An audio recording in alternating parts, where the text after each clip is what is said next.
Good day, Kabiyos.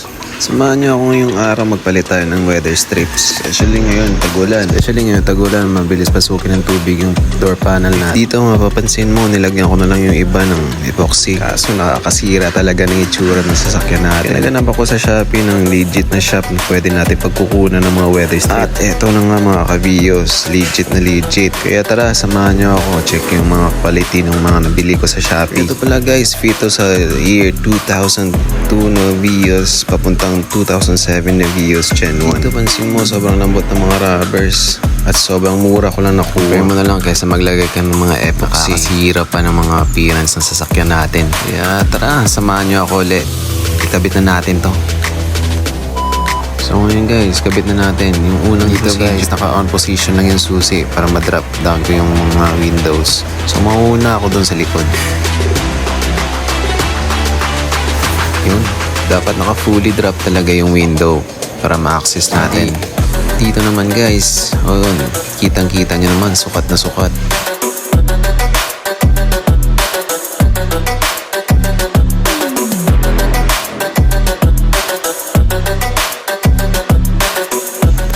Dito mapapansin nyo may lock dito banda. Since we pull out natin, isiran na naman.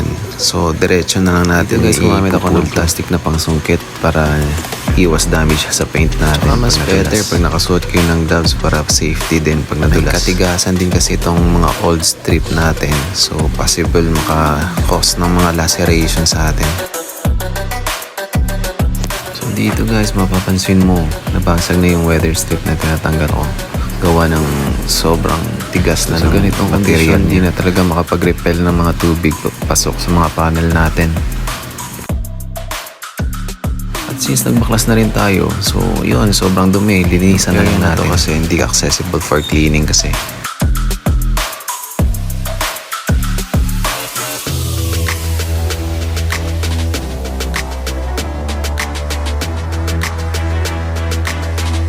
Yun na nga, habang ako naglilinis, nakita ko to. Namumuti-muti na rin yung rubber dito. Possible na reason nito is nag-expire na rin na medyo matanda na rin yung kotse natin. Possible next vlog natin, ito yung project natin pag may nakita tayo. So dito naman guys, i-on ko balik yung position ng key. Kasi iaakyat ko full yung window gawa ng may mga dust din sa baba.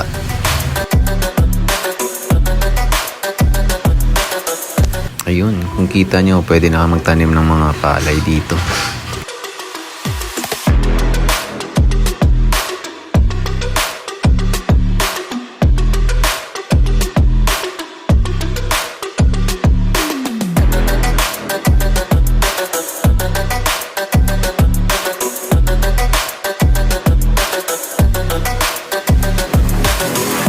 Natin linisan yung sa loob. So, drop down ko fully ulit yung mga windows. Pagkakabit naman, try natin i-align yung mga locks kanina na pinakita ko. Hampasin nyo lang ng dahan-dahan, yung may alalay lang, huwag sobra-sobra. Maramdaman nyo din naman yung pag nag-lock na.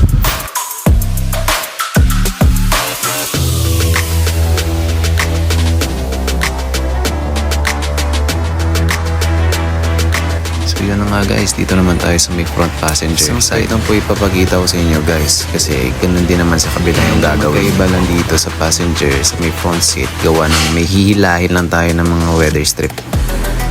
Unlike doon sa likod.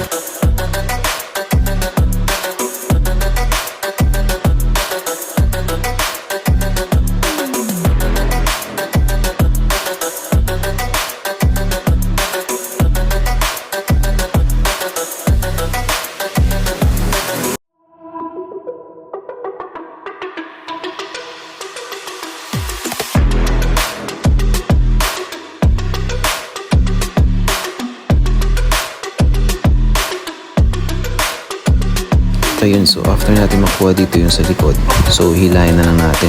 Gawa namin nakasingit kasi dun sa may side mirror.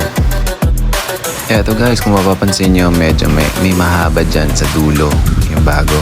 So yan yung isisingit natin. Pero bago yan, so tara, linisan muna natin to.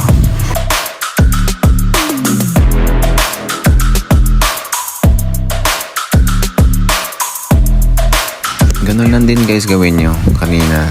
Iakyat nyo tapos linisan nyo din yung pinakailalim, then baba ulit, then salpak. Eto na rin guys, ginawa ko na rin yun sa kabila. Same na ng procedure na yung ginawa ko sa... Yun nga guys, mukhang bago na rin tingnan yung kotse mo pag bago rin yung weather strip mo. So after to 5 to 10 years ulit yung papalitan nito. Ito yung before natin. And etong after natin, sealed na. So dating namumuti-muti, ngayon, yun, sobrang itim na. At yung dati may epoxy natin guys.